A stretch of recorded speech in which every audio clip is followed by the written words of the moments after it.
বিতর্ক ধামাচাপা দেওয়ার চেষ্টা নাকি বিতর্ক এড়িয়ে যেতে চাইছে?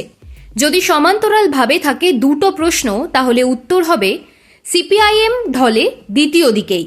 অর্থাৎ প্রতিকুর রহমানকে নিয়ে যে বিতর্ক তৈরি হয়েছে তা এড়িয়েই যেতে চাইছে আলিমুদ্দিন। দল ছাড়তে চেয়ে রাজ্য কমিটির হোয়াটসঅ্যাপ গ্রুপে চিঠি দিয়েছিলেন প্রতিকুর। সেই চিঠি ফাঁস হয়ে গিয়েছে, সোশ্যাল মিডিয়ায় ছড়িয়ে পড়ে, এমনকি তৃণমূলের হাতেও চলে যায় সেই চিঠি। কে বা কারা এমনটা করেছেন সেই প্রশ্ন তুলেছেন প্রতিকুর। দাবি করেছেন আগে তাঁদের শাস্তির ব্যবস্থা করুক দল, তারপর তিনি বৈঠকে বসবেন দলের সঙ্গে। কিন্তু প্রতিকুরের এই দাবিকে গুরুত্ব দিচ্ছে না সিপিআইএম।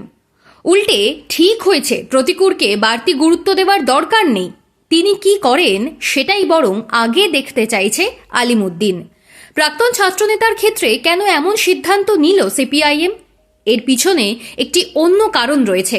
রবিবার জেলা ও রাজ্য কমিটির পদ ছাড়ার পাশাপাশি দলের সদস্যপদ ছাড়তে চান, এই মর্মে চিঠি দিয়ে জানিয়ে দিয়েছিলেন। তারপর থেকে তুমুল বিতর্ক শুরু হয়ে যায়। প্রতিকুরের মতো উজ্জ্বল যুব নেতাকে হারানো ঠিক হবে না, এমনটা দলের একাংশ বলেছে।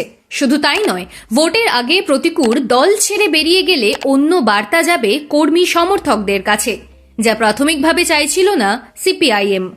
কাজ করতে চেয়েও সুযোগ পাচ্ছিলেন না, এমনটা ঘনিষ্ঠ মহলে দাবি করেছেন প্রতিকুর।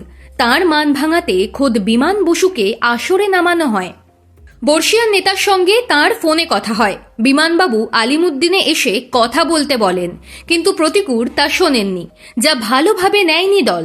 প্রতিকুর আবার একটি টিভি চ্যানেলকে দেওয়া সাক্ষাৎকারে স্পষ্ট করে বলেছিলেন, তিনি বৈঠকে বসলে সে কথা প্রকাশ্যে চলে আসবে না, তার গ্যারেন্টি কোথায়? এটাই হয়তো প্রতিকুরের বিরুদ্ধে গেল। বিমানবাবুর মতো দলের সিনিয়র নেতা তাঁর সঙ্গে কথা বলতে চাইছেন, তাও তিনি এলেন না, এটা ভালোভাবে নেয়নি দল। বুধবার ছিল সম্পাদক মণ্ডলীর বৈঠক, প্রত্যাশা মতোই সেখানে প্রতিকুরের প্রসঙ্গ ওঠে, কিন্তু এই ব্যাপারে সিদ্ধান্ত নেওয়ার দায়ভার দেওয়া হয়েছে রাজ্য সম্পাদক মোহাম্মদ সেলিমকে।